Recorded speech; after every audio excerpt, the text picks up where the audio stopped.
Okay, so China against English. I would say this is a Chinese favorite matchup. Heavily in favor of the Chinese player, I would even go as far as saying. Just because it's really hard for the English to get any pressure going, and you can outboom the English player as the Chinese, right? So feels like it should naturally be a good matchup for China, but of course we have to be careful, especially with the Barbican placement.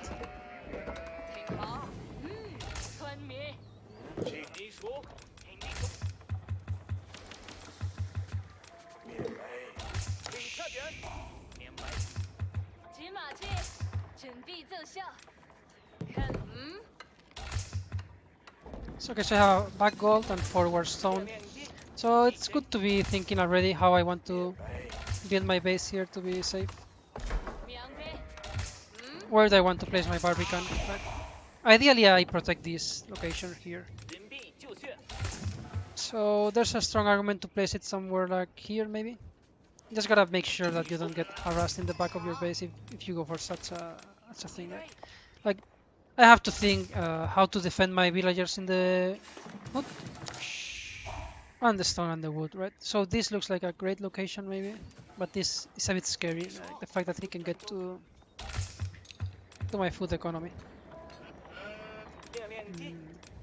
So yeah, let's maybe try to think about what's the best placement for sure here. I really want to defend the stone with it though, if I can.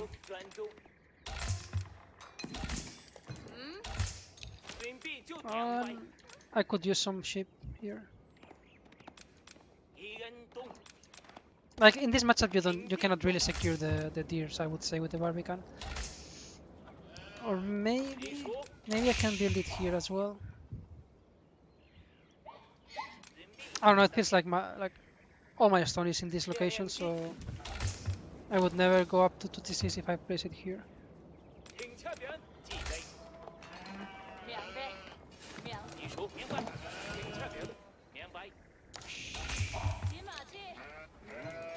So yeah, I'm not too sure yet where do I want to place it.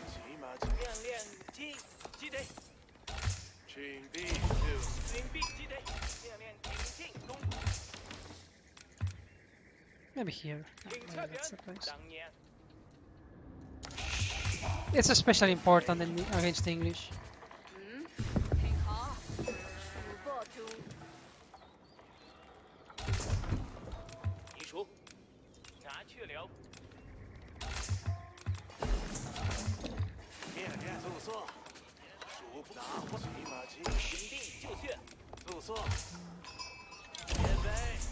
If I put it here, I mean, he could technically get to here, but it's a very committed path there, so it wouldn't be too hard for me to actually clean his army. Maybe. Yeah, I think I like this location here.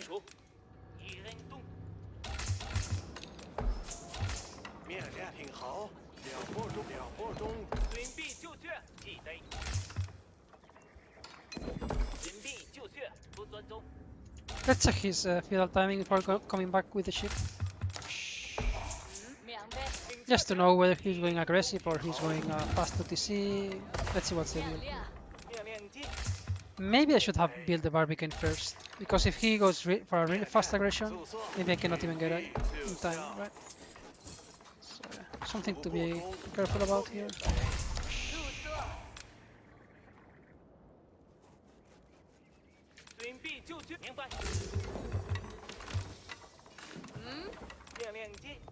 And let's check this. Yeah, it's rather slow, I would say.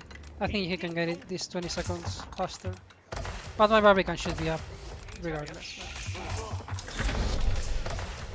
Longbows are really slow moving, so I don't think he could get here in time.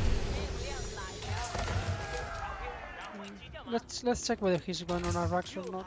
Doesn't look like it.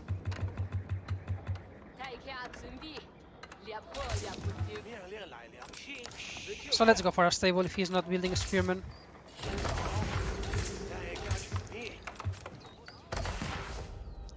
If he commits by the time he gets here, I'm confident that I can already have a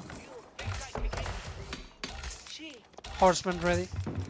Even though it looks really far away with China, it's never hard to get things fast. You build faster, you can buff your production, so yeah.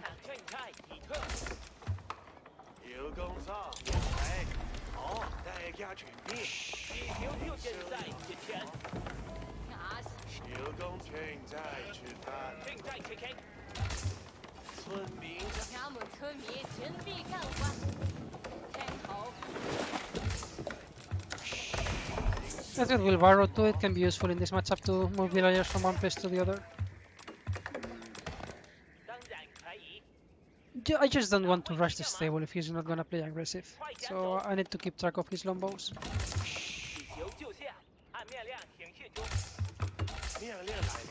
And especially I want to know whether he goes into Spearman or not.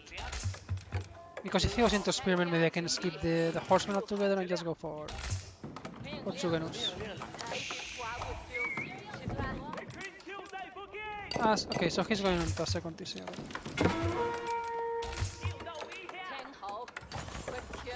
So let's do that myself as well. Where are the lombos? Do I need units to defend my TC, or can I just go for it very greedy? I mean, I guess I place it here as China, right? So I don't really care. But at some point I want to secure this location.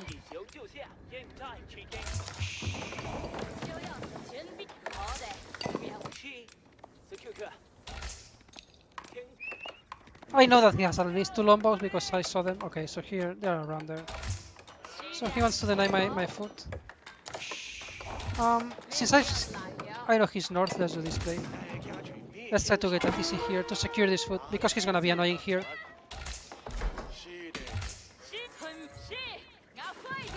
And I prefer this over... Well, I guess I can go for the stable anyways.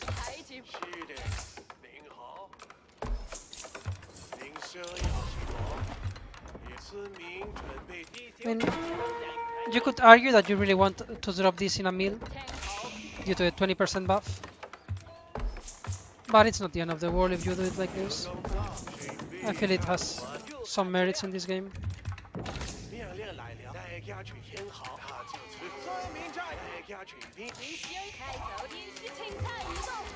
Like, I lose a bit of foot overall, but my build is way smoother.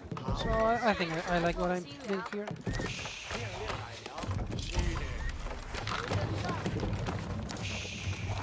He's on 2 TC as well. So now it's too late. Now it's already up.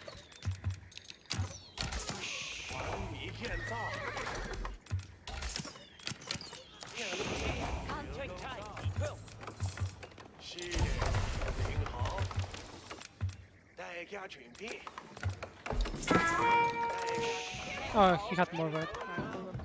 So let's go with my horseman here. This is why it was really important to secure this foot location as soon as I realized I could do it, because he was north with the lombos. I'm a bit too heavy on wood here, but I'm kind of forced to it. Like, it's either that or idling, right? Because of the lombos. So let's get rid of those now and...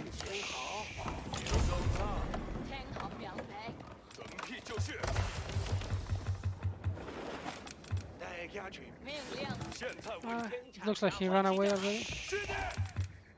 I definitely want to go faster into up to 4 Imperial officers, right? So he's getting this now. I assume this is the second one, right? Or is it the third already?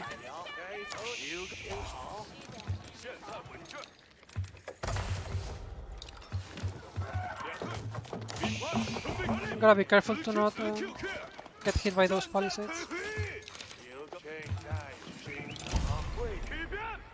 Oh, it's 3 TCs, okay. So how do I punish this? Pass castle for sure, but then what?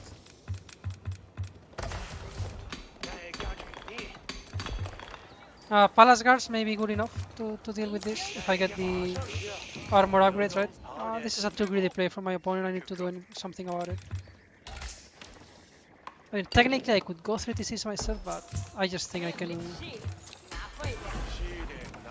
punish this immediately. As in, I can win the game because of of this greedy approach. I would say. Maybe I'm wrong on this one.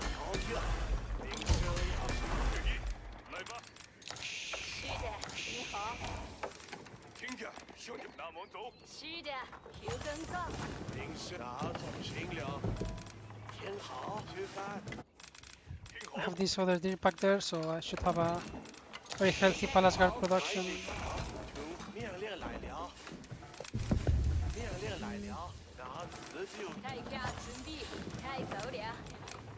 Let's go with this.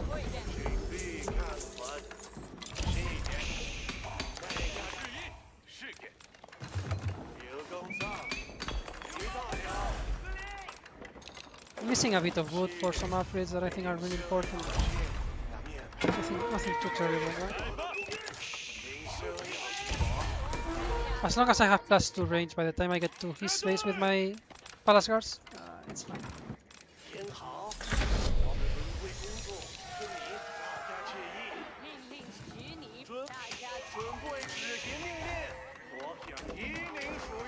Ideally, I have a supervisor here.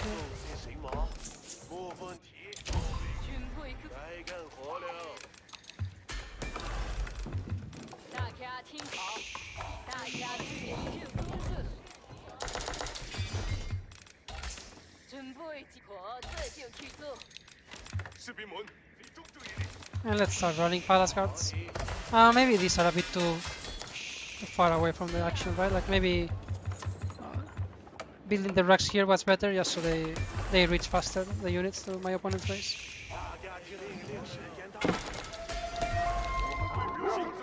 With +2 range, I think I should be... he can go into a white tower now that I think about it. If he gets that white tower up in time, I think this is really bad for me. Just not too sure that he can age up as quickly, right? Going 3 TC is barely gathering gold. And I think he expects knights and not necessarily Palace Guards. He doesn't have +1 himself, so that's really good for Palace Guards. Yeah, this is what I was afraid about. I don't know if I'm in time here. Maybe I am. Maybe I am in time. Like if this goes up, I'm in a lot of trouble in this game. So I gotta make sure he doesn't build it. That's pretty much the play here. Palace Guards in general are really good, and against English. Yeah.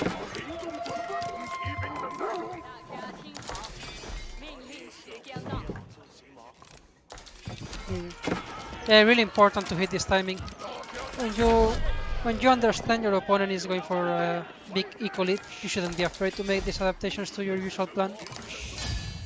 Like my usual plan against other types of English play would be to get relics, get knights to put some pressure in the map. But as soon as I understood that his castle age timing was going to be really delayed, I decided to go into Palace Guards. Why Palace Guards over Knights? Because they cannot be countered by any H2 unit with +2 range. They are really good against English men-at-arms, they are really good against spearmen, they're really good against longbows, right? Whereas if I just go for Knights, he can mass spear and defend rather easily, right? So this is the unit you want to be spamming against an opponent that is staying too long in Feudal Age. And English rather, right? Because if they are French or Rus and they have Knights, that changes. But in general, this unit is really strong against Feudal Age opponents. You should, as long as you have +2 range, you shouldn't be scared about diving the enemy's base, right? You can just go for the kill. So really important to check the stone count and to see the extra TCs. I was doing way better in economy, but because I'm 2 TCs on China, right? So I never really fall behind in villagers. But I haven't spent money in building a 3rd TC, right? So yeah.